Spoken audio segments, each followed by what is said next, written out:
Yang sahih di berita RTM, sahih dan berimbang. Assalamualaikum. Dan salam perpaduan. Berita perdana 17 Disember 2022, saya Hazel Desmond. Dan saya Syahril Sarafuddin. Seperti biasa, berikut paparan utama malam ini. 3 lagi mayat tragedi tanah runtuh ditemukan.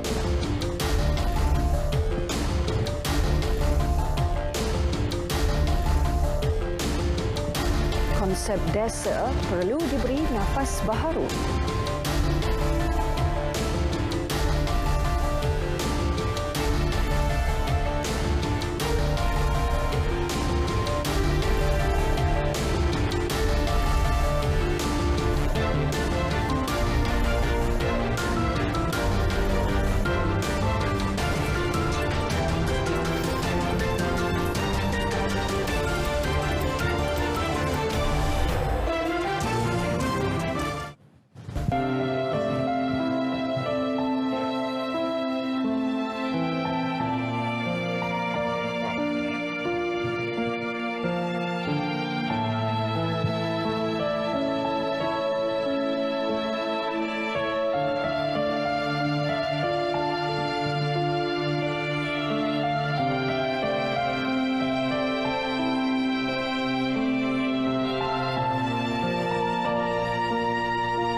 Baik, itu tadi visual operasi mencari dan penyelamat SAR hari kedua tragedi di tapak perkhemahan Fathers Organic Farm, Gotong Jaya, Batang Kali. Menerusi operasi SAR hari ini, 3 lagi mangsa ditemukan, menjadikan angka korban meningkat kepada 24 orang, manakala 9 lagi masih hilang.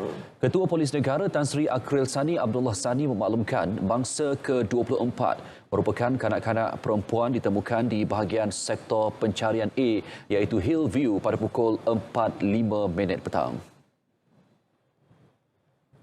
Terkini kita jumpa satu lagi mangsa kanak-kanak dan menjadikan tally yang kita jumpa korban setakat ini 24 orang dan kita akan hantar mereka yang ke hospital di Sungai Buloh untuk kita urusan selanjutnya.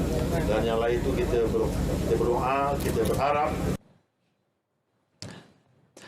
Dalam pada itu, beliau berkata polis telah mengarahkan Ketua Jabatan Siasatan Jenayah GSJ Selangor ACP Baharudin Mat Taib untuk mengetuai siasatan kes tanah runtuh. Tambah beliau, pengusaha tapak perkhemahan berkenaan juga dipanggil untuk beri keterangan bagi membantu siasatan. Mengarahkan OCCI Selangor untuk mengetuai apa juga siasatan berkait dengan insiden ini. Ya. Dan yang mustahil sekali kita sedang berusaha untuk pasti mangsa-mangsa tersebut, identiti mereka. Beliau berkata demikian ketika meninjau operasi SAR. Terdahulu, Pengarah Jabatan Bomba dan Penyelamat Selangor, Datuk Nor Azam Khamis memaklumkan penemuan mangsa ke-22 dan 23 merupakan seorang wanita dewasa dan seorang kanak-kanak lelaki dipercayai pasangan ibu dan anak. Kita telah membuka lagi satu kawasan hotspot untuk kita fokuskan untuk mencari 10 mangsa berdasarkan kepada kemah, kedudukan kemah yang kita dapatlah melalui sumber bahawa kedudukan kemah itu berbentuk dalam satu barisan dan kita percaya bahawa sebab pergerakan tanah itu dia telah terbagi kepada dua, ke kanan dan ke kiri. Dan kebanyakannya yang kita jumpa sekarang ni adalah di sektor A yang arah aliran tanah itu menghala ke kiri. Dan sekarang tumpuan kita kepada arah sebelah kanan. Mangsa ditemui pada kedalaman 3 kaki dengan jarak 800 meter daripada mayat yang ditemui malam tadi. Mangsa berusia dalam lingkungan 30-an dan kanak-kanak berusia 2 ke 3 tahun ditemukan di sektor A Hillview berhampiran kolam air. Sementara itu, sebuah lagi jentera berat tiba untuk digunakan di lokasi operasi mencari dan menyelamat, menjadikan keseluruhan 4 jentera berada di lokasi. Sementara itu, setakat pukul 7 pagi, 6 bangsa yang meninggal dunia telah dikenal pasti. Menurut kenyataan Agensi Pengurusan Bencana Negara NADMA, identiti bangsa dikenal pasti dengan pengecaman oleh waris atau menerusi ujian cap jari.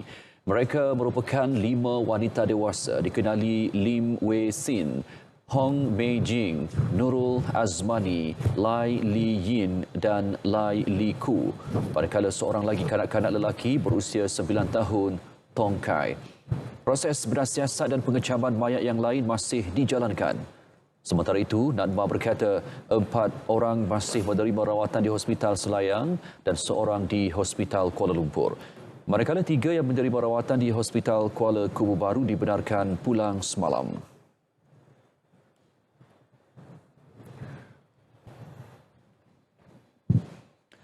Baiklah, untuk perkembangan terkini operasi SAR pada sebelah malam, kita terus sahaja bersama wartawan Alif Ashraf Kamano di Batang Kali. Alif, ada info terbaru yang boleh dibawakan? Ya baik, terima kasih Syaril dan Hazel di Angkasa Puri. Untuk maklumat terkini apa yang dapat saya kongsikan setakat pukul 7.45 malam tadi, dalam kejadian tanah runtuh di tapak perkemahan berhampiran sebuah ladang organik di Fathers Organic Farm Gotong Jaya Genting Highland Pahang, satu mayat mangsa kanak-kanak perempuan telah dijumpai oleh pasukan penyelamat pada pukul 4.05 petang tadi, dan kerja membawa naik mayat mangsa tersebut selesai pada pukul 5.55 petang tadi. Manakala 2 lagi mangsa ditemui meninggal dunia dalam kejadian pada pukul 2 petang tadi, merupakan seorang wanita dewasa dan seorang kanak-kanak lelaki yang dipercayai pasangan ibu dan anak. Kedua-dua mangsa ditemui dalam kedalaman 3 kaki dengan jarak 800 meter daripada mayat yang ditemui malam semalam. Mangsa yang berusia dalam lingkungan 30-an dan kanak-kanak berusia 2 ke 3 tahun itu ditemui di sektor A Hillview berhampiran dengan kolam air. Dan sehingga pukul 7.45 petang tadi, jumlah mangsa kalau boleh saya dapat kongsikan ketika ini adalah seramai 94 orang dengan pecahan mangsa melibatkan 61 orang terselamat, 24 orang meninggal dunia dan 9 orang lagi masih dilaporkan hilang. Ketika ini seramai 135 petugas SAR yang pakar dengan kejadian tanah runtuh diletakkan di kawasan runtuhan bagi mengelakkan kejadian yang tidak diingini berlaku, selain memastikan keselamatan pasukan bertugas. Dan suka untuk saya kongsikan kepada anda, situasi ketika ini masih belum lagi reda dan selamat untuk mana-mana pihak, agensi ataupun sukarelawan yang bukan terlibat dalam misi pencarian untuk datang ke sini. Ini kerana kawasan pencarian yang luas dan dikuatiri boleh membahayakan keselamatan dan mengucak-acirkan operasi pencarian. Saya rasa setakat itu saja perkembangan yang dapat saya kongsikan ketika ini. Kita kembali kepada Syaril dan Hazel di Angkasa Puri. Silakan. Baik, terima kasih Alif untuk perkembangan semasa di lokasi. Dan sementara itu, 9 lagi mangsa yang hilang berkemungkinan besar tipis untuk ditemukan selamat. Kalau secara kasarnya peluang itu agak sangat tipis lah. Kata orang tu 99.99 gitu lah kan. Sebab dah masuk hari kedua dan ditimbus dengan tanah, of course lah oksigen tak dapat dan badan dibebankan dengan timbunan tanah menyebabkan boleh berlaku sesak nafas dan sebagainya. Tapi berdasarkan kepada keadaan dan juga di lokasi, keadaan tanah dan sebagainya, memang harapan untuk itu agak tipis. Kecuali lah kalau dia berada di kawasan di timbunan tanah yang mempunyai ruang yang ada kayu dan pokok. Sektor pencarian diteruskan dengan menggerakkan 7 ekor anjing pengesan bomba dan ATM yang mempunyai kemahiran mengesan mangsa dalam timbunan tanah, batuan dan air. Pasukan penyelamat yang terdiri daripada 5 agensi keselamatan dihadkan kepada 135 anggota yang berkemahiran mengenai insiden tanah runtuh untuk membantu operasi mencari dan menyelamat. Di Hospital Sungai Buloh, wartawan Rufina Mary Ambrose memaklumkan mayat bangsa ke-24 dipercayai kanak-kanak tiba kira-kira pukul 6.50 petang. Teruskan perincian anda, Rufina. Baik, perkembangan terkini dari Hospital Sungai Buloh adalah satu lagi mayat mangsa kejadian tanah runtuh di Batang Kali telah tiba di Jabatan Forensik sini sekitar pukul 6.50 petang tadi. Ia dipercayai mayat mangsa kanak-kanak perempuan yang ditemui di lokasi kejadian pada pukul 4 petang tadi. Setakat ini, 3 mayat mangsa telah pun dibawa keluar untuk proses selanjutnya. Antaranya adalah mayat mangsa berbangsa Melayu yang bernama Nurul Azmani untuk proses pengembumian pada hari ini. Setakat ini, 24 mayat mangsa insiden tanah runtuh di Batang Kali, Selangor telah dibawa ke hospital untuk proses bedah siasat dan pengecaman. Antaranya 13 telah dikenal pasti dan 5 daripadanya dipercayai guru sekolah jenis kebangsaan Cina Mun Chung. Dengan ini, saya difahamkan 21 mayat masih berada di Jabatan Forensik. Menurut sumber, keadaan mayat dipercayai sempurna, namun terdapat kecederaan di badan dipercayai hentakan pokok dan batu ketika kejadian tanah runtuh. Kita masih lagi tunggu untuk perkembangan seterusnya. Setakat itu sahaja maklumat yang saya dapat kongsikan. Kita kembali ke Angkasa Puri. Rufina, terima kasih. Kementerian Kesihatan pergiat sokongan psikososial bagi membantu bangsa terlibat dalam tragedi tanah runtuh di Batang Kali awal pagi semalam. Jelas Menterinya Dr. Zaliha Mustafa, bantuan berbentuk sokongan emosi dan moral itu turut diperluas buat mangsa yang selesai rawatan. Tambahnya, sokongan yang digerakkan menerusi unit psikologi kementerian itu penting bagi memastikan kesihatan mental dan emosi mangsa dan keluarga waris dalam keadaan baik.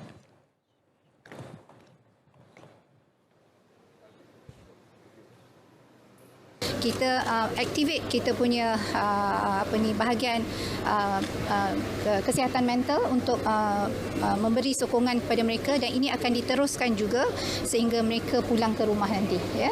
Jadi ini sangat penting sebab dia mengalami trauma, bukan saja dari sudut fizikal, bahkan juga dari sudut mentalnya, dan emosi. Jadi kita kena beri sokongan supaya mereka dapat terus hidup dengan dengan lebih baik. Beliau berkata demikian selepas mengiringi isteri Perdana Menteri Datuk Seri Dr. Wan Azizah Wan Ismail melawat bangsa tragedi tanah runtuh di Hospital Selayang. Hadir bersama Ketua Pengarah Kesihatan Tan Sri Dr. Nur Hisham Abdullah.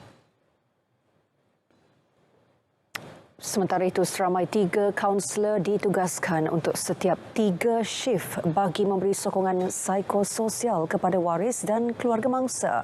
Menteri Pendidikan Fadlina Siddiq berkata, sokongan dan bantuan itu amat penting untuk waris dalam menghadapi saat sukar ketika ini.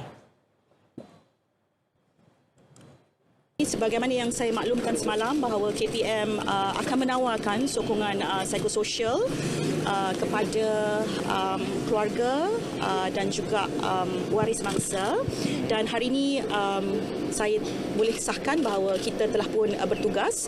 Kita ada 3 shift, ya, doktor. Kita ada 3 shift, dengan setiap shift akan kaunselor yang bertugas daripada KPM adalah seramai 3 orang, ya. Beliau ditemui selepas menziarahi waris mangsa di Hospital Sungai Buloh. 25 notis penutupan sementara selama 7 hari dikeluarkan Majlis Perbandaran Hulu Selangor MPHS kepada tapak-tapak perkhemahan yang berisiko dilanda bencana. Menurut Yang di-Pertuanya Muhammad Hasri Noor Muhammad, ini susulan arahan Menteri Pembangunan Kerajaan Tempatan Ngah Koming semalam. Beliau mengarahkan supaya semua tapak perkhemahan berhampiran sungai dan lokasi berisiko tinggi di seluruh negara ditutup selama 7 hari berkuat kuasa serta-merta. Soalan ni, makluman sekarang ni yang kita telah keluarkan berdasarkan arahan yang dikeluarkan oleh Yang Berhormat Menteri KPKT semalam. Majlis Perbandaran Hulu Selangor telah mengeluarkan notis kepada 25 kawasan tapak perkhemahan yang berisiko di tepi sungai dan di kawasan cerut di kawasan sekitar Hulu Selangor. So dalam 25 ini semuanya berlesen ataupun tak? Okey, untuk yang di Hulu Selangor kebanyakannya ada yang tidak berlesen walaupun dalam proses pemudihan. Dan kita telah mengarahkan supaya semua kita dalam proses untuk memutihkan semua pusat-pusat inap dusun ni untuk dilesenkan dan mengikut standard requirement SOP pelesenan. Semalam arahan sudah dikeluarkan kepada 155 pihak berkuasa tempatan PBT susulan ramalan hujan lebat berterusan selama 5 hari ekoran monsun timur laut. Timbalan Perdana Menteri Datuk Seri Dr. Ahmad Zahid Hamidi mahu konsep desa mempunyai makna lebih dinamik sesuai perubahan masa dan arus pembangunan. Beliau yang juga Menteri Kemajuan Desa dan Wilayah berkata, makna baharu itu akan dapat mencorakkan pembangunannya di masa hadapan. Menerusi hantaran di Facebook, beliau berkata di peringkat kementerian, komitmen untuk kemajuan desa didorong 4 imperatif utama iaitu data dan digital, ekonomi, sosial dan sasiah serta akses dan alam sekitar. Setiap satunya mempunyai huraian tersendiri yang akan dikongsinya dari semasa ke semasa. Ke arah itu, Datuk Seri Dr. Ahmad Zahid berkata, beliau memerlukan maklum balas semua warga desa dan bukan desa bagi tujuan berkenaan. Ia amat penting kerana majoriti rakyat berasal dari desa demi meningkatkan penyertaan idea-idea pembangunan desa. Timbalan Perdana Menteri berkata konsep desa tradisional sebagai kawasan lingkungan yang mempunyai konotasi negatif harus dikikis sesuai dengan perubahan zaman. Dalam konteks Kementerian Kemajuan Desa dan Wilayah pula, ia merupakan peluang untuk melaksanakan pelbagai usaha bagi memastikan pemugaran dan rekayasa sosial melimpah dan dirasai warga desa sebaik-baiknya. Perjanjian persefahaman kerjasama melibatkan 5 gabungan politik utama yang membentuk kerajaan perpaduan dapat mewujudkan lagi kestabilan politik dalam negara. Timbalan Perdana Menteri Datuk Seri Fadilah Yusof berkata, langkah berkenaan supaya pembangunan negara dapat dilaksana dengan lancar. Saya mengharapkan bertahan sebab kita sepatutnya sekarang ini fokus bukan lagi pada politik. Bila dah bentuk kerajaan, kita patut memfokuskan urus tadbir yang baik supaya negara kita berada dalam keadaan yang baik. Dan kita memerlukan keadaan politik yang stabil untuk memastikan keadaan yang baik ini supaya kita dapat memfokus mentadbir negara kita supaya negara kita akan dapat kembali menjadi sebuah negara yang makmur dari segi ekonomi ini. Tegasnya, perjanjian persefahaman itu penting kerana sudah tiba masanya negara fokus kepada pembangunan ekonomi untuk membantu rakyat. Beliau berkata demikian di Kuching. Langkah-langkah keselamatan di luar dan di dalam rumah ketika tanah runtuh. Sekiranya anda di luar rumah, jauhi laluan dan kawasan tanah runtuh. Lari ke arah tanah tinggi yang jauh dari bahaya. Jika ternampak aliran air, tanah, batu dan tumbuh-tumbuhan, segera berlindung di sebalik rimbunan pokok. Jika tiada pilihan, segera peluk tubuh anda membongkok seperti bola. Lindungi kepala, duduk dan bersedia menghadapi sebarang keadaan. Sekiranya anda di dalam rumah, duduk diam di dalam bangunan dan berlindung di bawah meja, kerusi atau perabot yang kukuh. Pesanan ini dibawakan kepada anda oleh RTM. Izinkan saya menyampaikan sedikit pesanan. Sudah sampai masanya kita menggunakan peralatan cekap tenaga elektrik yang berlabel 4 atau 5 bintang. Peralatan ini dapat menjimatkan bil elektrik anda dan pasti memberi faedah kepada anda semua. Jadilah bijak tenaga.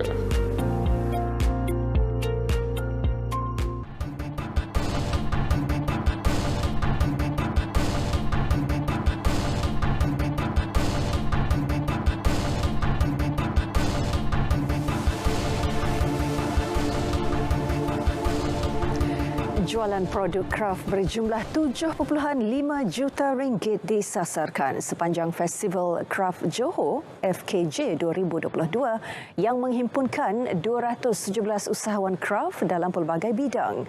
FKJ 2022 yang berlangsung di Angsana Johor Bahru Mall bermula semalam hingga 26 Disember ini turut menyasarkan kehadiran 50,000 pengunjung. Nur Akila Arba'in ada laporannya.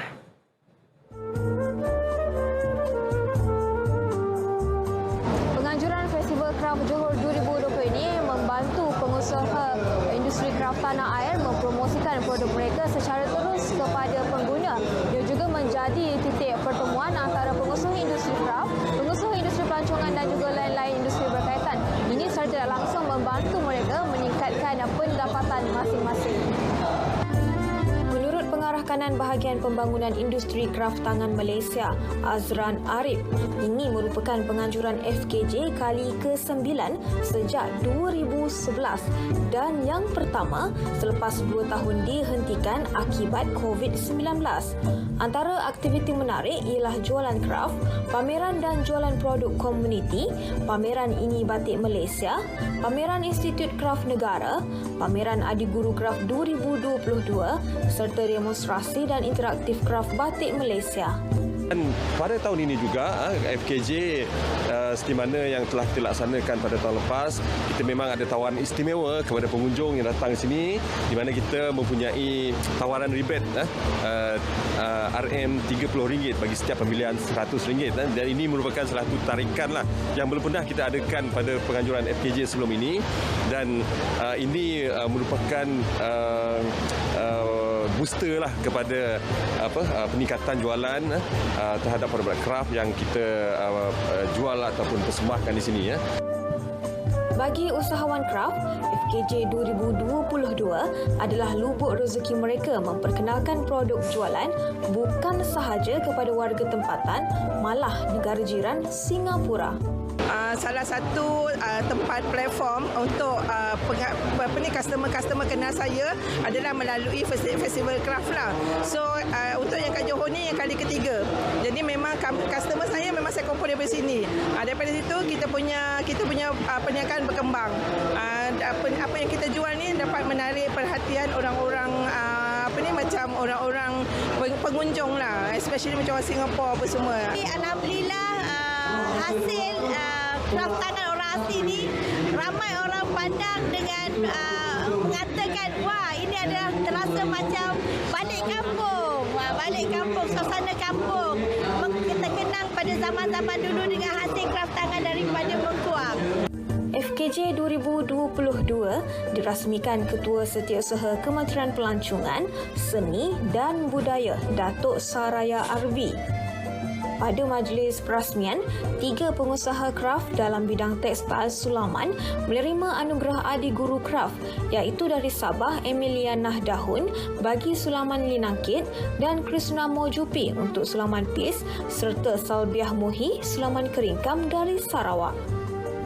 Pelantikan bertujuan memulih dan memelihara seni kemahiran tradisi supaya berkekalan. Nur Akila Arba'in, RTM. Meneroka projek perumahan buat pertama kali selepas 40 tahun berjaya dalam meningkatkan ekonomi masyarakat luar bandar di negara ini. Pengerusi Koperasi Peserta-Peserta Felcra Malaysia Berhad KPFB, Datuk Sabari Misran optimis setiap projek yang dilaksana berperanan membantu meringankan beban rakyat luar bandar, khususnya golongan B40 dalam menangani peningkatan kos sara hidup. Yang ini kita akan bina rumah mampu milik. Khususnya kita akan buka kepada peserta-peserta Felcra, anak-anak peserta Felcra dan juga kaki tangan Felcra. Ya, kita akan jual insya-Allah dengan harga RM290,000 ke bawah. Ya, jadi ini adalah projek perumahan kita yang pertama yang akan dibuat oleh KPFB. InsyaAllah dengan projek ini KPFB akan beroleh keuntungan lebih kurang dalam 50 juta. Projek berkenaan yang bertapak di Taman Jasa Utama Selayang Selangor dijangka siap dalam tempoh 3 tahun selepas mendapat kebenaran bagi permohonan semakan kelulusan merancang. KPFB kini berjaya berkembang dan mencipta lebih kejayaan dengan menceburi pelbagai bidang seperti peladangan, hartanah, pembangunan dan peruncitan. Ketika ini, modal share KPFB berjumlah 11.5 juta ringgit dengan jumlah keanggotaan mencecah sehingga 51,000 individu. Tambah beliau, sektor koperasi di Malaysia kini dilihat mampu bersaing serta menembusi pasaran di peringkat serantau dan antarabangsa.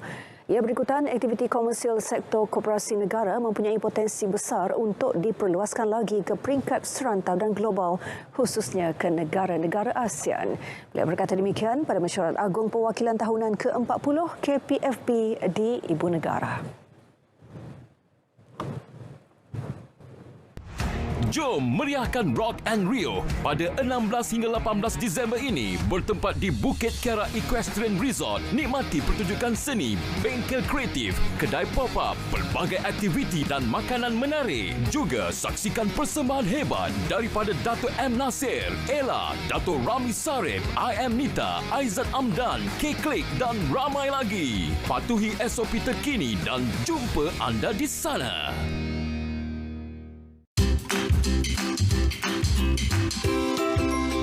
Nyamuk Aedes mudah membiak di dalam air yang bertakung.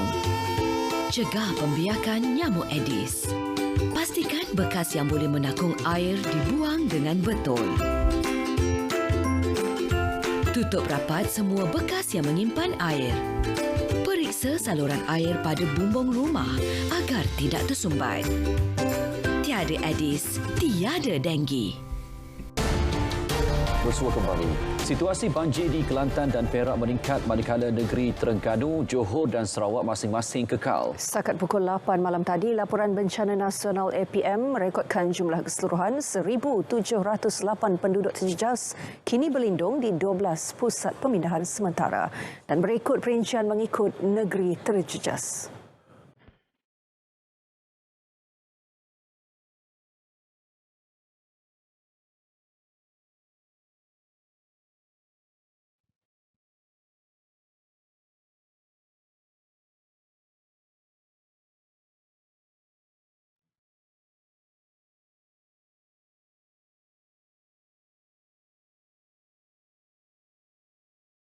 Dan seterusnya kita ikuti perkembangan cuaca semasa seluruh negara bersama Pegawai Met Malaysia Rashdam Amirul Ashraf Ruslan.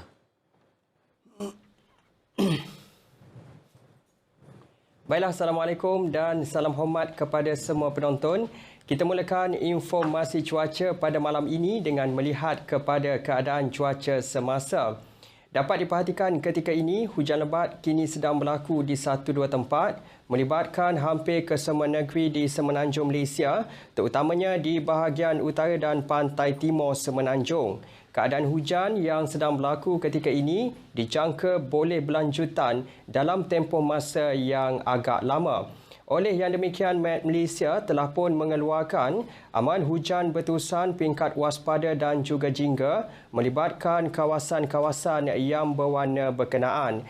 Hujan lebat yang berterusan dijangka berlaku di kawasan-kawasan berkenaan sehingga ke 20 Disember nanti. Oleh yang demikian, dinasihatkan kepada penduduk di kawasan yang terlibat agar sentiasa berwaspada dan mengambil langkah yang berjaga-jaga dalam menghadapi keadaan cuaca yang tidak diingini berlaku. Bagi tinjauan cuaca semasa di Sabah dan Sarawak pula, dapat diperhatikan ketika ini, hujan lebat kini sedang berlaku di 1-2 tempat melibatkan bahagian Mukah dan juga Sibu, yang mana kami jangkakan keadaan hujan ini akan beransur pulih menjelang tengah malam nanti. Manakala bagi lain-lain bahagian di Sabah, keadaan cuaca adalah baik dan tiada hujan buat masa ini. Baiklah, untuk makluman semua juga, angin masih lagi bertiup dengan kelajuan yang agak kencang sekitar 40 hingga 60 km sejam. Oleh yang demikian, Met Malaysia telah pun mengeluarkan amaran angin kencang dan laut bergelombang peringkat pertama, kedua dan juga ketiga melibatkan kawasan-kawasan yang berwarna berkenaan, yang mana keadaan ini akan berkuat kuasa sehingga ke 22 Disember nanti. Oleh yang demikian, keadaan ini adalah amat berbahaya untuk aktiviti menangkap ikan, bot-bot kecil dan perkapalan serta aktiviti pantai dan sukan laut. Baiklah, sekian sahaja informasi cuaca pada malam ini. Sebelum berpisah, kita ikuti tinjauan cuaca bagi bandar-bandar utama di Malaysia. Sekian, Assalamualaikum.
Baik, dari perkembangan cuaca kita beralih pula ke perkembangan sukan. Rakan penyampai Nazri sudah pun bersedia. Nazri, teruskan.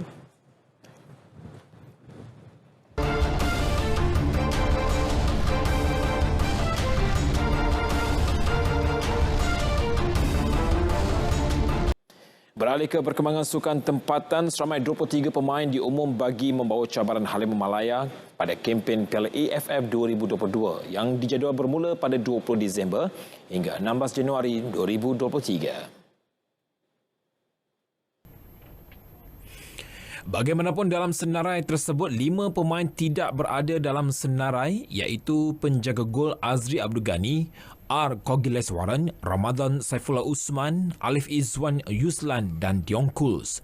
Menurut senarai yang dikeluarkan, 2 pemain naturalisasi Litak dan Sergio Aguero akan bergandingan dengan Muhammad Safawi Rashid, Muhammad Faisal Abdul Halim, Darren Lock dan Muhammad Hakimi Azim Rosli di bahagian serangan. Skor Harimau Malaya akan berlepas ke Yangon pada Isnin ini bagi memulakan kempen kumpulan B Piala AFF bertemu Myanmar pada 21 Disember sebelum menentang Laos di Stadium Nasional Bukit Jalil pada 24 Disember. Aksi Malaysia diteruskan dengan perlawanan menentang Vietnam di Hanoi pada 27 Disember dan Singapura di Bukit Jalil pada 3 Januari 2023. Kementerian Belia dan Sukan KBS memandang serius isu gaji yang melanda beberapa pasukan bola sepak di Malaysia, terutama Melaka United. Timbalan Menterinya Adam Adli berkata pihaknya akan membuat penelitian terhadap perkara tersebut termasuk menggandakan percubaan bersama pengurusan pasukan terlibat.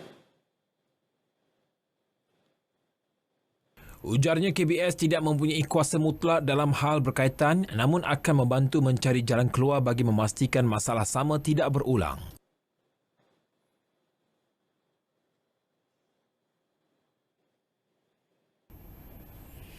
Sementara itu, Kelab Bola Sepak Melaka FC bakal tampil dengan imej baharu dalam proses pembentukan barisan pemain dan staf kejurulatihan bagi menghadapi saingan Liga Malaysia Liga M musim depan. Ketua Pegawai Eksekutif Melaka FC Ridwan Ahmad berkata, pasukan itu telah didaftarkan dengan Persatuan Bola Sepak Malaysia FAM untuk saingan Liga M3 pada musim depan. Jelas beliau, Melaka FC adalah satu entiti baharu dan tidak ada kena-mengena langsung dengan Kelab Bola Sepak Melaka United yang terpalit dengan pelbagai isu dan kontroversi sebelum ini. Dianggarkan RM2 juta perbelanjaan akan digunakan bagi membayar gaji pemain dan staf kejurulatihan. Persatuan Bola Sepak Malaysia FM akan mengambil beberapa langkah bagi memastikan pembangunan bola sepak wanita seiring skuad lelaki. Menurut pengurusi Jawatankuasa Bola Sepak Wanita FAM, Datuk Suraya Yaakob, penglibatan semua pihak amat diperlukan bagi menjayakan usaha tersebut. Ia mengenai perception lah. Kalau ada orang tanya nak main apa, nak main bola sepak wanita, betul ke, boleh ke kan? Tetapi saya lihat kalau di Klang Valley, di Selangor, di Negeri Sembilan sudah mula berubah dan kita harap pemain-pemain daripada Kelantan, Terengganu, Kedah dapat mengeluarkan pemain-pemain yang lebih baik dan dapat menangani perception ini. Ketika ini, ranking skuad wanita negara berada di kedudukan ke-89 dunia, ketinggalan di belakang negara jiran seperti Thailand 41, Vietnam 34 dan Filipina 53. Ini pula melibatkan sukan silat negara. Juara dunia 4 kali Muhammad Al-Jufri Jamari berpandangan masih belum ada atlet pelapis yang berupaya menggantikan kedudukannya setakat ini. Jelas beliau agak sukar untuk mencari atlet pelapis yang mempunyai semangat untuk mempertahankan sesuatu kejuaraan. Beliau yang sudah bersara daripada dunia persilatan profesional berkata setiap atlet perlu mempunyai sikap sentiasa dahagakan kejayaan untuk mereka membawa banyak ke peringkat lebih jauh, bukan sekadar menang pada satu kejuaraan sahaja. Menurut Al-Jufri, atlet silat perlu menempuh fasa bersusah payah terlebih dahulu supaya mendapat kesenangan sebagaimana yang diharunginya selama 15 tahun dalam arena persilatan. Sementara itu, Al-Jufri turut memaklumkan selain sibuk dalam bidang lakonan setelah bersara, beliau ketika ini turut menjalankan projek bagi menghasilkan pelindung badan elektronik yang mempunyai penderia bagi sukan silat dengan kerjasama Persekutuan Silat Melayu The Netherlands.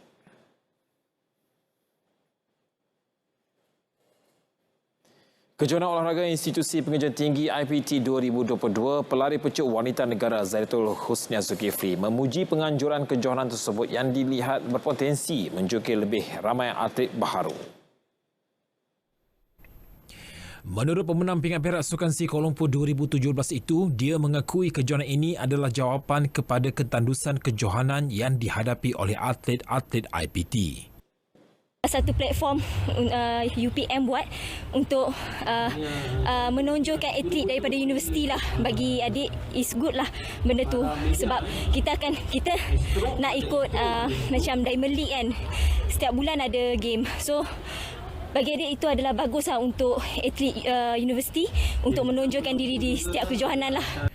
Zaida tu yang beraksi dalam acara 200 meter turut berjaya memperbaharui rekod kejohanan menerusi catatan 24.50 saat. Edisi Sukan 17 Disember 2022 berakhir di sini. Untuk itu, kembali semula bersama Syarif dan Hazel untuk perkembangan seterusnya.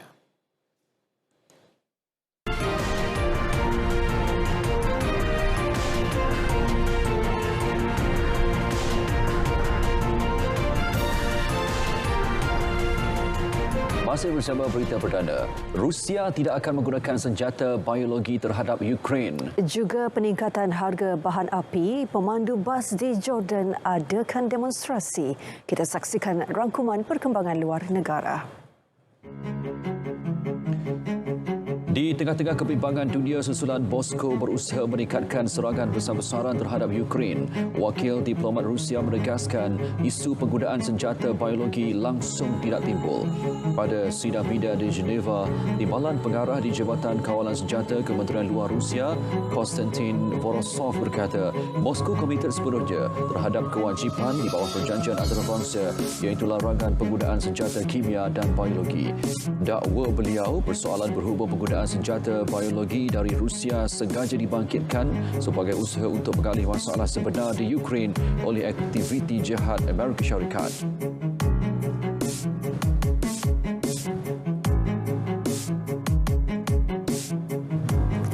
Pemandu bas Jordan menganjurkan demonstrasi secara aman berhubung kenaikan harga minyak. Golongan pemandu di beberapa wilayah bahagian selatan negara itu telah melancarkan mogok yang sudah berlangsung beberapa hari. Selain itu, premis perniagaan turut ditutup pada Rabu sebagai protes peningkatan bahan api. Media turut melaporkan kereta perisai pihak tentera berlega di jalan raya pada Jumaat dan keadaan dilaporkan terkawal.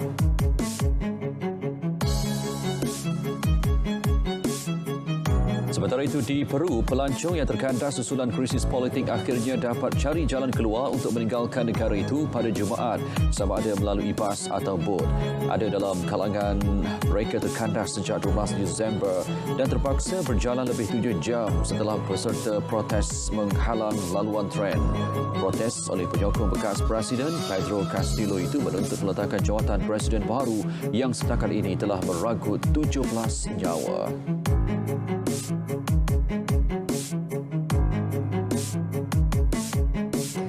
Bintang Hollywood Angelina Jolie menamatkan khidmatnya sebagai Suruhanjaya bersama Suruhanjaya Tinggi PBB bagi pelarian UNHCR selepas 21 tahun bersama agensi itu. Menurut PBB, Jolie akan kekal menjadi aktivis kemanusiaan dan meneruskan aktiviti seumpama itu di luar badan antarabangsa. Sepanjang tugasnya sebagai utusan khas UNHCR, beliau telah menjalankan tanggungjawabnya menyertai 60 misi kemanusiaan.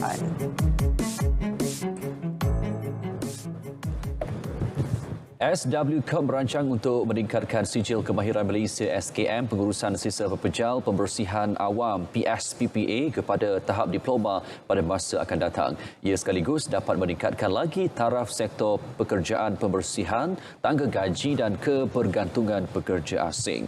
Ketua Setiausaha Kementerian Pembangunan Kerajaan Tempatan, Dato' M. Nur Azman Taib berkata, selepas ini program sama akan diperkenalkan kepada 2 lagi universiti awam, iaitu Universiti Kebangsaan Malaysia UKM dan Universiti Tun Hussein On UTHM. Program yang akan bermula awal tahun depan itu menyasarkan 300 pelajar IPTA. Kalaulah ke depan nanti kita boleh pertingkatkan sijil kemahiran ini mungkin sampai tingkat diploma, siapa tahu. Kalau kita lihat contoh saya bagi di dalam bomba. Dalam bomba kita telah pun ada peringkat pengajian sehingga diploma sains bombaan. Jadi kenapa tidak kalau dalam bidang pengurusan sistem pekerja ini yang diterajui oleh JPSPN dan juga SDUKOP, satu ketika nanti kita pertingkatkan daripada CJ ini menjadi diploma. InsyaAllah ini juga akan meningkatkan lagi tahap profesionalisme pekerja dan majikan pun akan rasa lebih selesa kerana mempunyai pekerja-pekerja yang ada peningkatan dalam karier dan juga pengajian mereka. Setakat ini, sebanyak 7 program latihan kemahiran yang merangkumi 3 modul utama iaitu melibatkan pengurusan sisa pepejal, pembersihan awam serta pelupusan sisa pepejal ditawarkan.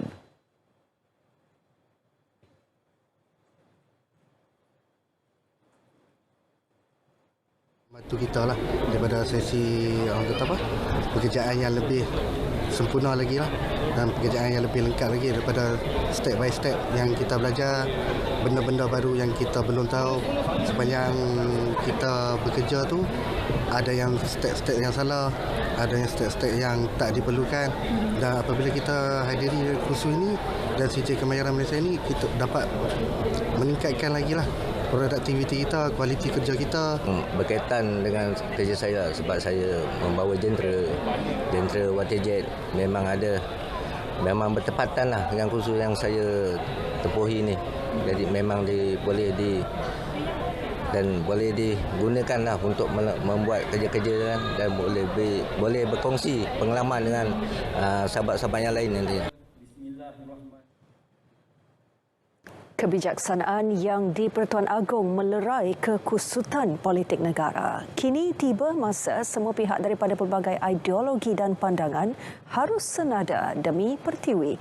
Pasukan Sahih Berimbang melalui wartawan Jasmaidi Arif punya perinciannya.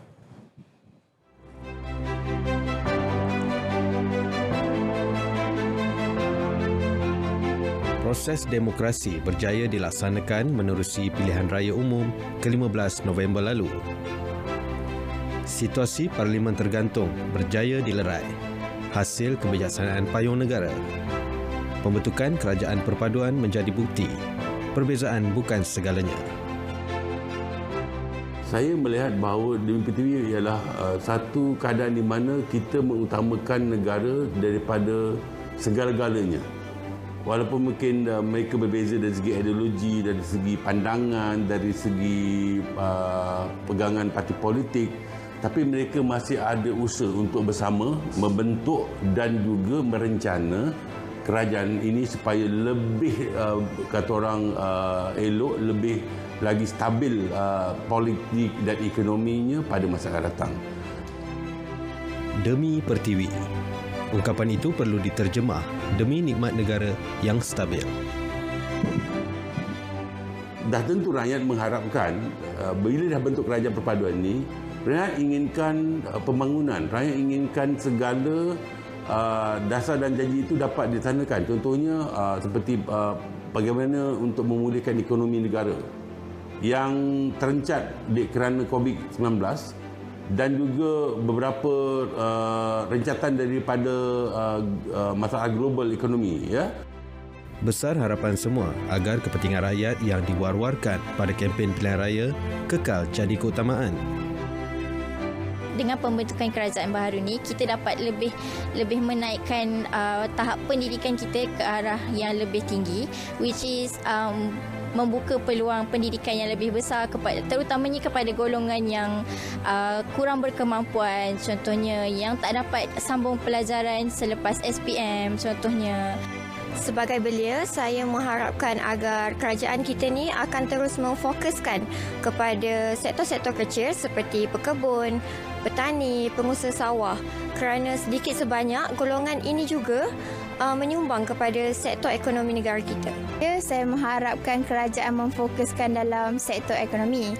Seperti mana yang kita dapat lihat, pelbagai inisiatif yang dilaksanakan oleh kerajaan untuk menjamin pertumbuhan ekonomi dan kesejahteraan rakyat, yang penting demi pertiwi. Malaysia semakin pulih dari penutupan sementara sektor ekonomi. Namun kesiapsiagaan menghadapi cabaran yang mendatang perlu diberi penekanan. Rakyat perlukan sebuah pentadbiran kerajaan yang stabil. kerajaan perlukan sebuah ekosistem yang saling menyokong. Dan kita kini perlu bersatu hati demi Pertiwi.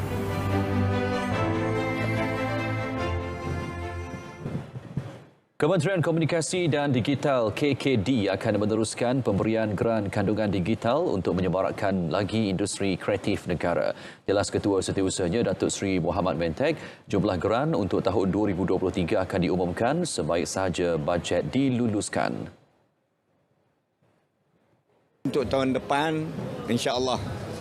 Cuma kita tak boleh beritahu berapa sebab kita kena tunggu bajet diluluskan. Bulan 2. Jadi kalau ikut trend, tiap-tiap tahun memang ada grant tu kandungan digital ni disediakan oleh kerajaan, bertujuan untuk membantu penggiat industri kreatif, untuk kita menyemarakkan lagi industri ini dan untuk kita orang kata apa mempergiatkan lagi industri kreatif sebab kita faham industri kreatif adalah merupakan satu industri yang amat diminati khususnya golongan-golongan muda dan belia.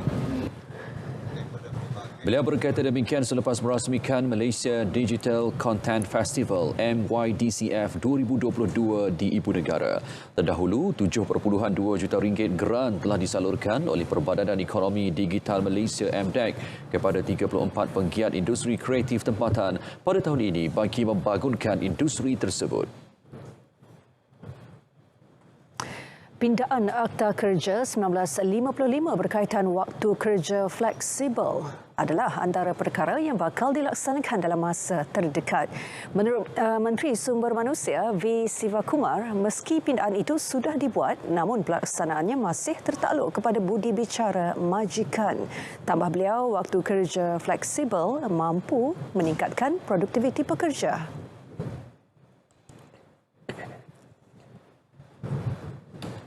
Ramai di luar, terutamanya pekerja-pekerja, menanti untuk pelaksanaan kepada pindaan-pindaan yang telah pun dibuat kepada Akta Kerja 1955. Ini adalah satu yang baru dan saya rasa ramai yang berminat untuk apabila kita cakap tentang flexible working hours. Walau bagaimanapun perkara ini bukanlah sesuatu yang dipaksa oleh undang-undang kepada majikan. Selain itu, antara pindaan lain yang dinantikan adalah cuti paternity yang dinaikkan dari 3 kepada 7 hari.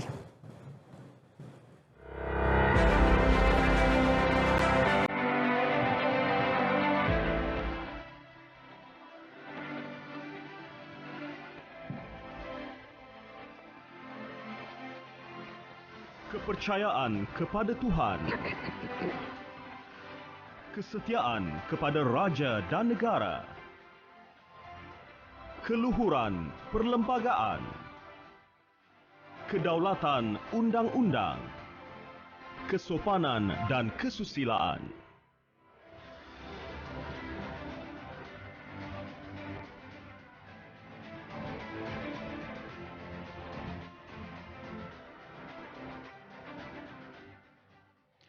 Baik, berita perdana 17 Disember 2022 berakhir di sini.